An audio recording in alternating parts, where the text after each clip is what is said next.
This, Tim, is Warhammer 40,000, the most popular miniature game in the world. In this game, you take control of two armies and clash over the battles in the 41st millennium.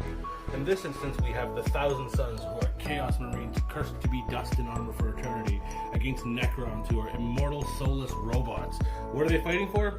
Who knows? It's all about dice and rolling dice and having fun.